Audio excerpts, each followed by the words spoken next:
আয়োজনটা এই জন্য করা হয়েছে যে অ্যাকচুয়ালি এই ধরনের একটা প্রতিযোগিতা যদি হয় তাহলে পরে তাদের পড়াশোনার মধ্যেও কিন্তু একটা প্রতিযোগিতা বাড়বে। আগামী যে রমজান মাস, যেটা বাংলাদেশের রমজান মাসে এই কোরআনুল কারিম নিয়ে একটি প্রতিযোগিতা হয়, বিভিন্ন টিভি চ্যানেলে হয়। তা আমি চাই কি যে তারা যদি এমন একটি প্রোগ্রাম যদি একেবারে মাসব্যাপী খুকসা কুমারখালীতে যদি মানে টোটাল কুষ্টিয়া জেলাকেন্দ্রিক যদি এটা করে, আমি এই প্রোগ্রাম আয়োজন করার জন্য একদম শুরু থেকে শেষ পর্যন্ত যত ধরনের সহযোগিতা লাগে, যা যা করা লাগে, আমি ইনশাল্লাহ আমি করব। কুরআনুল কারিম যে একটা মূল্যবান জিনিস, এইটাও যে প্রতিযোগিতামূলকভাবে সামনে আগানো যায় এবং প্রতিভা বিকাশ করা যায় এবং বিশ্বের সামনে কুরআনুল কারিমের মর্যাদা এটা উপস্থাপন করা যায়, এটা হলো সবচাইতে বড় শিক্ষা।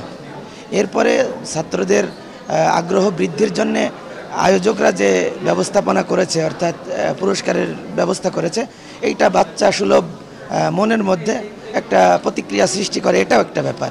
আমরা একটা সংগঠন তাদের পাশে দাঁড়িয়েছি, এরকম আরও অনেক সংগঠন আছে, সাধারণ মানুষ আছে যারা বিত্তবান আছে সমাজের, তারা সবাই তাদের পাশে আসবেন, এভাবে উন্নয়নমূলক কাজ করবেন। আমাদের সমাজটা সুন্দর একটা সমাজ আমরা গঠন উপহার দিতে চাচ্ছি। প্রথম পুরস্কার হিসাবে 20,000 টাকা, দ্বিতীয় পুরস্কার 15,000 টাকা এবং তৃতীয় পুরস্কার 10,000 টাকা প্রাইজ মানি রাখছি। পাশাপাশি আমাদের ক্রেস আছে ফার্স্ট, সেকেন্ড, থার্ড, এর পাশাপাশি যারা সবার জন্য একটা আমাদের ক্রেসের ব্যবস্থা আছে।